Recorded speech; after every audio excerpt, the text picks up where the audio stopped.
Welcome to another FPL video. This is going to be a very early Game Week 9 Wildcard Team video because a lot of you will be activating the chip or you've already activated it with a lot of price rises and falls happening. Bear in mind that a player needs to go up by 0.2 million before you can actually make 0.1 million in terms of selling price. But I'm going to be talking about, for me, the best draft at this moment in time, and things can change during the international break. So you do have a bit of an advantage, maybe over those who wildcarded before, or that will be wildcarding a little bit later on, because a lot could change during the next few weeks before the Game Week 9 deadline. So let's get straight into this one, and let's try to get this video to over 300 likes.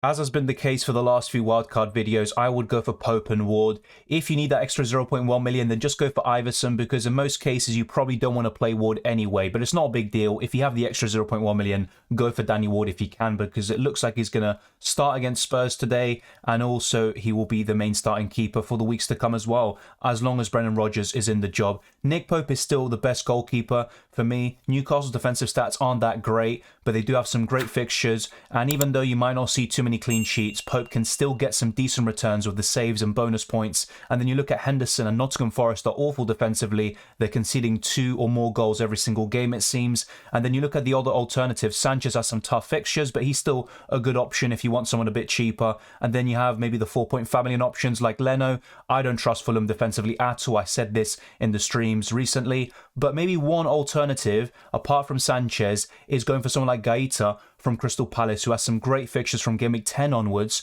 So maybe instead of going for Anderson or Gay, you could cover Crystal Palace defensively with Gaeta. But if you're asking me, I would go for Nick Pope, and I think it's worth spending 5.2 million on him. One of the big issues of wildcarding in Game Week 8 is finding that third and fourth defender potentially that played in Game Week 8 and also had good long-term fixtures. But I think it's a bit easier in Game Week 9, and you could still go for Trent, for example, despite some poor games coming up for Liverpool where they face Brighton, Arsenal and Manchester City within the next few weeks. But then after that, the fixtures definitely turn for Liverpool, and you could look to get some of these players back in, like Trent and Salah. But I would definitely go for Cancelo. As you can see, he got maximum bonus points against Wolves, and he's just so good for the bonus points. He's good with attacking threat, even better in Champions League, but still good in the Premier League nonetheless. And he's just a fantastic option. City will keep the most clean sheets, most likely, of any team this season, and by some distance. So I think it's a no-brainer. Then you have Trippier, and doubling up on the Newcastle defence might not be everyone's cup of tea, and they might not keep that many clean sheets, like I said earlier, in some of these fixtures, which are maybe deceptively good. You know, from a defensive point of view, they might not be the greatest, but you can always bench him for the likes of Anderson and Soufal in those weeks and play a back 3 or 4, depending on your preference. Reece James, despite being a bit underwhelming, especially with Chelsea being poor defensively, he has great attacking threat. Let's see how he does under Graham Potter, but there were some promising signs in the game against Salzburg, and I think James is my favourite Chelsea asset of all of them, even over Mason Mount, who could be improved under Graham Potter, and Raheem Sterling was another one that we should keep an eye on in the midfield. But Reece James is worth the extra 1.6 million or so over Fofana, but you could even double up with the Chelsea defence if you really back them to keep clean sheets in the long term, and maybe go for Fofana instead of Soufal. But I would try to balance out a little bit more, because I personally don't trust Chelsea defensively that much. I've also gone for Anderson over Gay, and I think they'll be quite similar by the end of the season, and they both have good attacking threat, but I think Anderson's is a little bit more, and he's also better for the bonus points. So if you can, and you have that extra 0.1 million over Gay, who's 4.4, then go for Anderson, and I don't think you'll regret it. And Soufal, I mean, you could easily go to Emerson Palmieri, for example, at 4 million,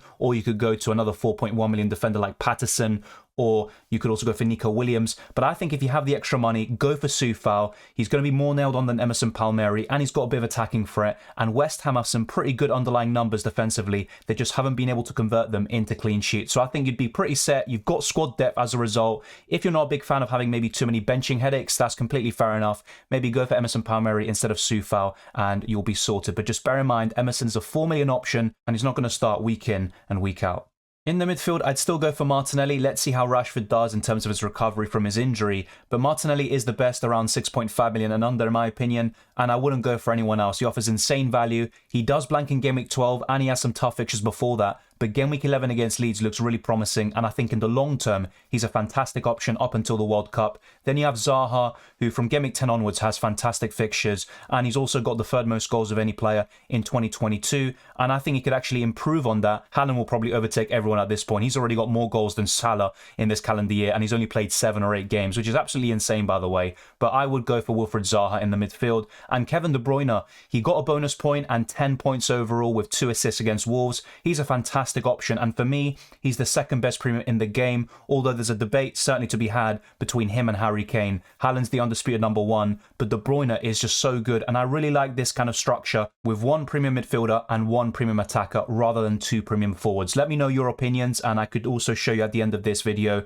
some alternatives where you have Harry Kane or maybe a different midfielder instead of De Bruyne around his price. If you're looking for a midfielder around 4.5 to 4.8 million or something like that, I would just consider Andreas Pereira or Leon Bailey, and my preference is Pereira. He's a bit cheaper, he's easier to bench, and he's got great long-term fixtures, so he can come in when needed and do a really good job for you. I know Reed obviously stole the show yesterday against Nottingham Forest, but I would still go for Andreas Pereira. And then Maddison, he's my favourite over Bowen, but let's see how West Ham do against Everton, and then maybe I'll reassess. But Maddison for me is one of those midfielders that just delivers constant returns when he's fit, and that's the big issue really, whether he can stay fit or not. But he's so good with his goals and assists. He was very underrated last season with his goal output, and I think he can continue this season. He was already doing it before his injury, and he was showing some great form in the first few game weeks, and honestly, the fixtures are fantastic. I would go for Maddison, and he's the only Leicester player I would want to have, apart from Ward or Iverson, who are just really there as your second goalkeeper for budget reasons and all of that. So Maddison is a great option, despite how poor Leicester are.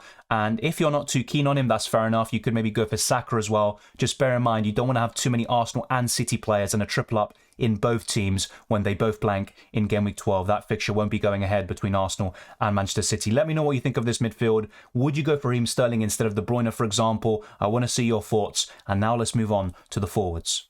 I discussed the possibility of going for Isak over Toney in a Game Week 8 wildcard and then maybe making the switch in a few weeks' time. But on a Game Week 9 wildcard, it will be different. I would just go for Toney for sure from the get-go and not overcomplicate it. I think he's got some good long-term fixtures. I know some of them are a bit mixed bag, but Toney can return in all of those games, to be fair. Haaland is a no-brainer. Let's not even talk about him. He's got 11 goals in his first 7 games in the Premier League. So he's already matched a record for the best start in the first 10 games. And he hasn't even played 10 games yet. So it's absolutely ridiculous what he's doing. And he's going to keep on going. And he could absolutely smash the Premier League goal scoring record for a season. And then maybe the all-time record. Who knows at this point. Mitrovic was very disappointing in a 3-2 victory for Fulham. No returns at all. The same goes for Andreas, to be fair. But Mitrovic even more so. I would still go for him. I wouldn't let one bad result change my opinion about him. I still think he offers insane value, and he's only blanked in 2 games this season. So I would go for Mitrovic, and I think he's arguably the second best forward to have in a wildcard behind Erling Haaland. So that's how I would go about it in a wildcard team. I'll show you how it looks like in FPL.team in a little bit, and who I would captain in Game Week 9 and all of that good stuff. But first of all, let me show you a few alternatives, which includes the likes of Raheem Sterling and Harry Kane. For the main team discussed in this video, that costs 101.4 million for me, but this one with 2 key changes, which include De Bruyne down to Bowen and Ivan Toney up to Harry Kane, this team would cost you 101.5 million. So only a 0.1 million difference in price, this one being slightly more expensive. Let me know if you prefer this one and this team structure with 2 premium forwards and then having 3 mid-price midfielders in Zaha, Maddison and Bowen. Do you prefer this over the original one with Kevin De Bruyne and Erling Haaland? I'd be very interested to know. And I'm also going to show you a few other differences, which include having Raheem Sterling in your team instead. This final draft brings you back Kevin De Bruyne, and you also have Raheem Sterling, but it also means you have to downgrade your other midfielders other than Martinelli and go for Bailey and Andreas Pereira. And it also means you can go for Perisic in for Anderson, and instead of Soufal, you have Emerson. So let me know which one of these 3 drafts you prefer. Do you want to go maybe a bit bigger at the back like you can with this draft, or do you maybe prefer the balance of the other 2 teams? It's interesting. I don't think any of them is a clear standout, but I would personally go with the first one, of course. That for me is the best wildcard team, and what I'm likely to also wildcard to by the Game Week 9 deadline, but things can change during the international break. Now let me show you how the original team would look like in FPL.team, and I'll also discuss who I would bench and who the captain would be. Nick Pope would definitely start in goal, and then I would go for a back 3 here of Reece James, Cancelo and Trippier. That speaks for itself, with Zaha, De Bruyne, Maddison and Martinelli completing the midfield, and then Mitrovic, Haaland and Ivan Toney up front. However, you could go for Soufal instead of Zaha potentially. Let me know what you think of that one. Who would you start between those 2? And I know a triple up in Man City against Man United at home might not be the greatest thing in the world because City tend to struggle actually at the Etihad against the big rivals. But with the way City are playing, I think they're easily going to win the league. And these three options, De Bruyne, Cancelo and Haaland, are amongst the best in the game. They're arguably the best in each of their respective positions, and I would go for them still on the wild card. And one thing you also want to bear in mind is having money in the bank later on around Game Week 12 when City blank and then doing De Bruyne to Salah, especially if the Egyptian shows signs of improvement, which he did, to be fair, against Ajax in the Champions League with the arrival and the return of Thiago. So that's how I'd go about it with the Game Week 9 wildcard team. Let me know what you would think. I don't think the captaincy is in discussion. Even though Haaland's playing Man United, I probably would captain him here once again. If you go for kind of like two premium strikers and you go for Harry Kane, then you could actually entertain the idea of captaining Harry Kane from time to time, but I can't bring myself to do that. He is facing Arsenal as well, to be fair, so that won't be an easy fixture. But thank you very much for watching.